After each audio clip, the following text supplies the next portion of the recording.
Why you gotta do that to us, Raptors? Seriously, we had it in the bag from start to finish. Why did you have to scare us like that? This is the Airborne Podcast. I'm your host, Ajit, and the Raptors were able to sneak one through on a back-to-back night, on the second night of a back-to-back, and beat the Brooklyn Nets 119-118. Identical record, or identical score to the Indiana game that was at home last Wednesday.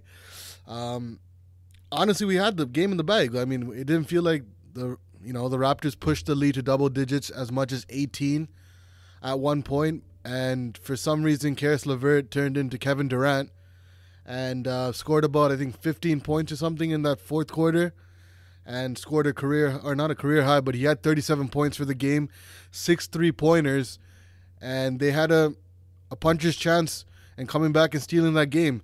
But unfortunately for him, OG was on his A game with that last defensive stop.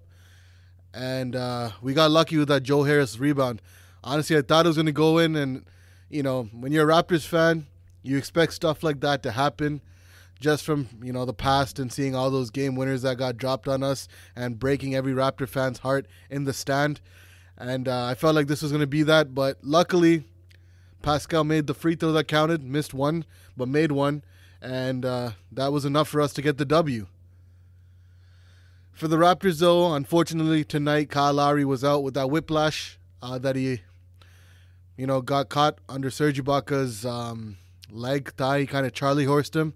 But yeah, it was a whiplash, and he had like a neck injury. They said it wasn't as bad as it looked initially, so he should be back soon. But they might be cautious and like maybe hold him off till the All-Star game. Not sure, but we shall see. But he was out. He was out tonight along with, obviously, Marc Gasol, Norman Powell. Marc Gasol, though, it was really good that we saw him working out tonight on the floor, taking shots, doing layups, making layups. Norman Powell was out there, too. He wasn't using his left hand, but he was out there shooting jumpers and whatnot. But this is 14 in a row now. 14 games, the most games, or tied for the most games won in a winning streak in Canadian sports history. Last time, I think it was like the Stampeders or something like that in the CFL, and that was in 2016. And the Raptors have a chance to break that Monday night against the Minnesota Timberwolves, but those guys are re-energized now with Andrew Wiggins out the door and D'Angelo in, and he didn't play. I don't think he's played his first game yet, so pretty sure it's going to be against the Raptors. And the last time I checked, they were smacking the Clippers by like 30 points almost. They scored like 81 points in that first half. And that's crazy. They're just on another level right now. And those pieces seem to be gelling. First impressions look good. So hopefully they can take all their frustration out on the Clippers and have nothing left in the tank when they play us. Fred VanVleet came through in the clutch. He was the best point guard on the floor in that fourth quarter. And he had a game high, well, not a game high, but he had 29 points for the Raptors. Pascal was cooking up Taurean Prince. My God. At one point, I really felt bad for him. I just didn't understand why they kept putting him on him. Like, he was crossing him up left, right, in and out, whatever you want to call it. He was doing him dirty. Serge Ibaka had a nice block on DeAndre Jordan, and honestly, I know that it was a little scary at the end, but it was a second night of a back-to-back, so I don't blame them because they were tired, and Fred VanVleet was playing more minutes than usual because of the fact that Kyle Lowry wasn't in the lineup. Matt Thomas, beautiful game, came in and had a career-high 15 points. He was dropping laser threes. I mean, he was lasering them three-point shots from everywhere. And Terrence Davis had another 20-point performance. I do not understand why the man is not in the Rising Stars Challenge. Why is Luka and Trae Young in it when they're already all-stars? I'm going to keep saying this because he's been proving it time in, time out. When we need him to step up big, Terrence Davis II comes through. And he didn't change tonight. He dropped, like I said, another 20 piece, and he filled in seamlessly for Kyle Lowry. Those two guys, when we get 35 points off the bench like that, well, I mean, technically Terrence Davis wasn't a bench player tonight, but when you get 35 points from those two, that is some extra points that we do need. And we needed every single one of it tonight, especially with that ending.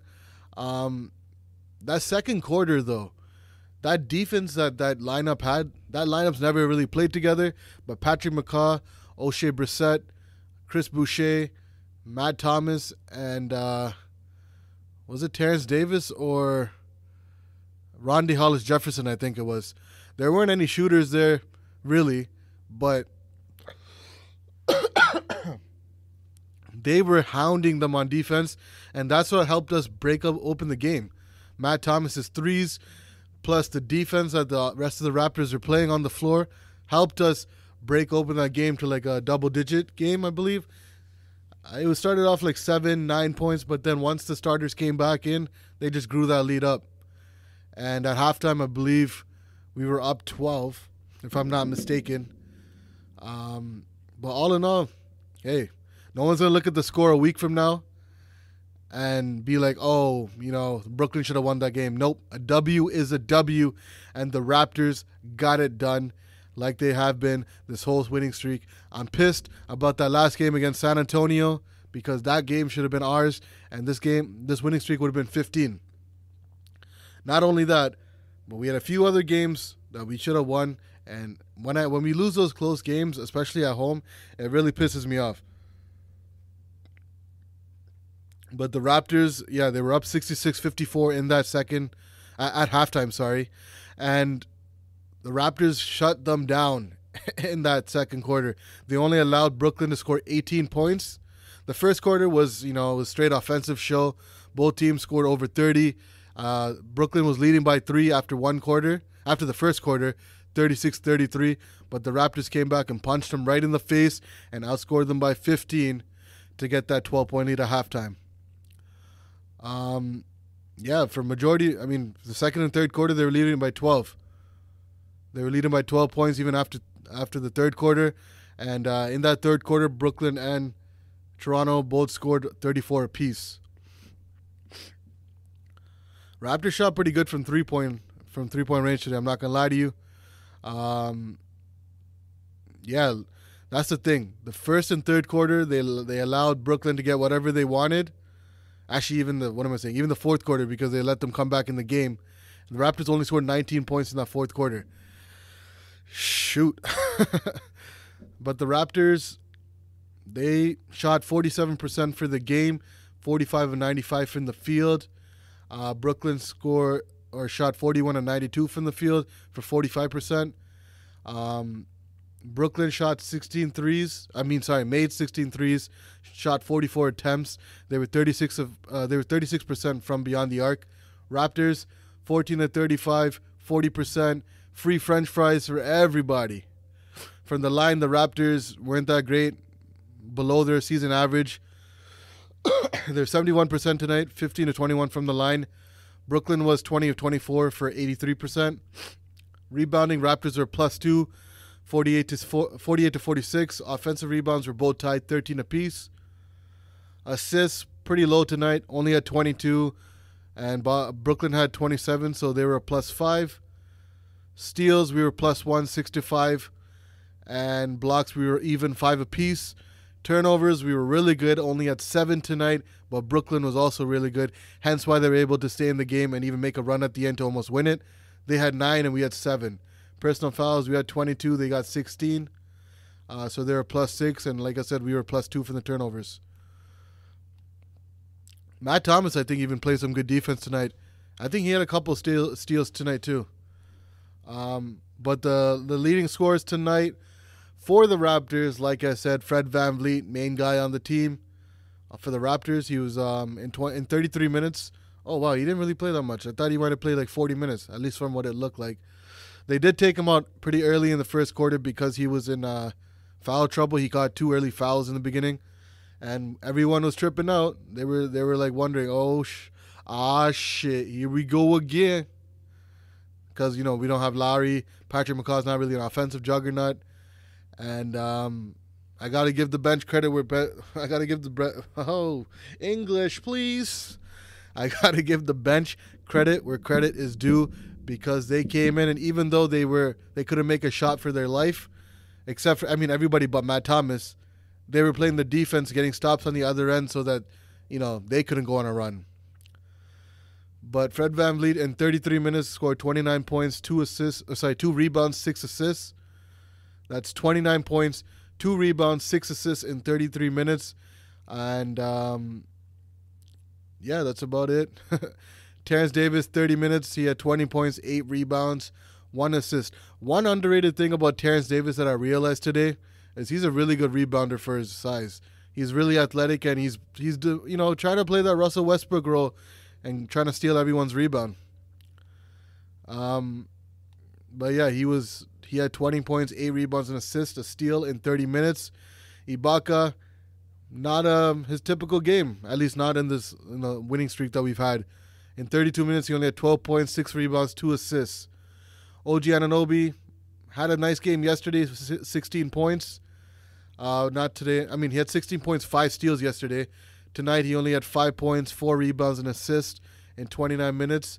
And he had 2 steals, but his main task tonight was to be a defensive beast on LeVert or whoever he was guarding. And he did pretty good. Matt Thomas, 22 minutes, he had 15 points, 6 rebounds, and assist.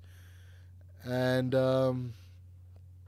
he had 15 points, 6 rebounds, and assist in 22 minutes. And he had 3 steals. My guy, Matt Thomas, the generic 2K player himself. Patrick McCaw, 19 minutes, did not do that much. 3 points, 2 rebounds, 3 assists. He hit that 1-3 I think at a crucial moment in that second quarter to kind of grow the lead. Pascal Siakam in 34 minutes had 20 points, 7 rebounds, 4 assists, and he had a block. He had a nasty block on, I think it was on Garrett Temple. I think Chris Boucher also had a nasty block on someone too. It might have been LeVert. Those are your main guys. Other than that, Chris Boucher, 9 points, 5 rebounds in 16 minutes with the 3 nasty blocks. One for sure I just described to you. The other 2, I'm not sure. I can't remember where it was. And Rondae Hollis-Jefferson had 17 minutes, 5 points, 7 rebounds, 3 assists. And yeah, that's it. O'Shea Brissett got 8 minutes, but only had a point, a rebound, assist. He hasn't really got that many minutes, but when he comes in, he's pretty good on defense. For the Brooklyn Nets, Taurean Prince, even though he's getting cooked up by Siakam on the defensive end, he in 27 minutes, he started lighting it up, I think, in the second half. And he had 17 points, 2 rebounds, 2 assists, 1 steal, and a block. Joe Harris, he wasn't that much of a threat tonight. He did hit some crucial threes at moments where they got close in the game. But in 33 minutes, he scored 11 points, 7 rebounds, 2 assists. And that's it. Jared Allen didn't have his best game. Hence why you saw more of DeAndre tonight. But in 19 minutes, he had 3 points, 6 rebounds, no assists. And he had a steal, and that's it. Dinwiddie, he's been playing pretty good ever since Kyrie's been out. Any game that Kyrie doesn't play, he steps it up. And he had some good moments in that game. But in 36 minutes, he had 21 points, 6 rebounds, 11 assists, and a steal. LeVert, highest scorer on that team tonight. 33 minutes, he had 37 points, 3 rebounds, 4 assists, 1 steal. DeAndre Jordan, 29 minutes, 15 points, 14 rebounds, 1 assist, 3 blocks. Everyone else, Wilson Chandler, 24 minutes, 6 points, 2 rebounds, 3 assists, and a steal. Garrett Temple, 23 minutes, 5 points, 2 rebounds, 4 assists, and a block. I think I had a nasty block on VanVleet. Like, get that shit out of here, bruh. And Luau Kakarot. I know his name says Kabarat, but I like to call him Kakarot. Shout out to Dragon Ball Z. But 15 minutes, he had 3 points and 4 assists. All in all, those are your main guys, both sides. And, wow, man, that was a scare. My heart would not stop beating fast. I was tripping. those 22 seconds were the longest 22 seconds ever. I felt like they gave him more time. I know they didn't, but that's what it felt like. And I'm sitting there like, oh my God. Old Raptors are coming out. Ah, shit. Here we go again. But championship experience, championship DNA overpowered the inexperienced Brooklyn Nets, who have not been in the bright lights like the Raptors. And, made big shots down the stretch. But their defense was slacking in that fourth quarter. That was our issue. Not a problem. Like I said, I'm not going to shame them. I'm not going to talk any shit about them because I was on our second night of a back-to-back, and Larry wasn't in the lineup. We all remember what we did to Brooklyn when Larry was in the lineup. When they decided to poke the bear, Larry came alive and started shooting the lights out. And we blew him out by like 20 points, I believe. I said this at the beginning before we went, when we got that, I believe it was the game where we were about to get Nick Nurse into the All-Star game when we played Cleveland and Detroit. I said like we were able to win. If we were able to pile up these wins, we can get up to like 14, 15 games. I didn't think they were going to win both games against the Pacers, but they proved me wrong. Who would have thought Terrence Davis would be on a tear? Like, he's just been absolutely incredible, and I hope he keeps it up. I don't know what Larry's situation is looking like. Maybe he might have played if this was a playoff game, but we'll see if he comes back next game. Like I said, Monday, Minnesota, D'Angelo, Karl-Anthony Towns. Towns got his wish. They have been united, and now Devin Booker might be the last piece to that missing puzzle. Because they all said they want to play together, and if Phoenix doesn't get their shit together, they were playing really well in the beginning, but now they're shitting the bed. And if they do not get it together, Devin Booker might demand a trade, and you know where he wants to go. Minnesota. That's going to do it for now. Hope y'all enjoyed this podcast. If you did, hit that like button. Subscribe to the channel. Support your boy. Show your boy that love. And we'll be back Monday night with some post-game podcast episodes like we always do. But till then, stay blessed, stay woke, and please stay safe. Peace!